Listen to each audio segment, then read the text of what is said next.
Hello friends, कल हम पढ़ रहे थे गद्य क्या है, गद्य की विधाएं क्या हैं। आज हम काव्य पर प्रकाश डालेंगे। सबसे पहले हम ये जानेंगे काव्य कहते किसे हैं।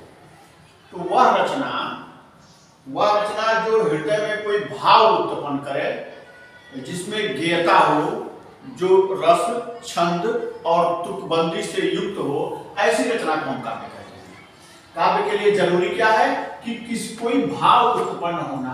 सबसे जरूरी इसमें बनता है कि भाव उत्पन्न हो, भाव का उत्पन्न होना, हृदय में भाव बने और जिसमें गेयता हो। क्या हो? उसके साथ साथ गेयता हो, जिसको गाया जा सके। और तीसरी प्रमुख बात क्या है कि वो रस,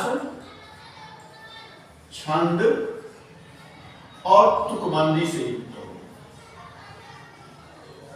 ये तीन प्रमुख बातें हैं हम काव्य के लिए जानेंगे। काव्य वह रचना जिसको पढ़ने से हृदय में कोई भाव उत्पन्न होता हो, हृदय का रंजन हो रहा हो, रस हो, छंद हो और तुकांत से युक्त हो, ऐसी रचना को हम काव्य कहते हैं। जिसमें गेयता हो, जिसको गाया जा सके, ये सब गुणों से युक्त कोई रचना अगर मिलती है, मन से कोई वेग उत्पन्न होता है, किसी रस की अनुभूति होती है या हृदय में कोई भाव उत्पन्न होता है, ऐसी रचना को हम काव्य कहते हैं। अब हम आते हैं कि विधाओं पर। अब विधाओं में क्या है? जब विधाएं पढ़ते हैं तो सबसे पहले होता है महाकाव्य,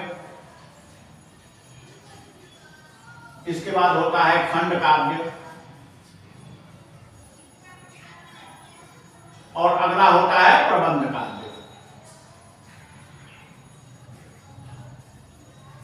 ये तीन प्रमुख इसकी विधाएं हैं।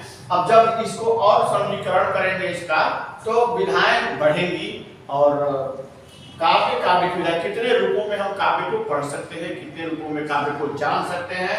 काव्य क्या है? तो वह जो हमारे हृदय में रस उत्पन्न करे, हृदय में हमारा कोई भाव उत्पन्न हो, जो रस, छंद और तुकबंदी अलंकारों से युक्त रचना होती है, जिसमें गेयता हो, ऐसे रचना को हम काव्य कहते हैं। ये आप काव्य के बारे में आप जाने, इसमें कोई संशय आए तो इसको पढ़िए, फिर हमको बताइए, कमेंट करिए, लाइक करिए, सब्सक्राइब करिए और फिर अगली क्लास जब होगी तो आगे की बात इस पर हम बताएंगे। तब तक के लिए आप पढ़ते रहिए। जय हिंद।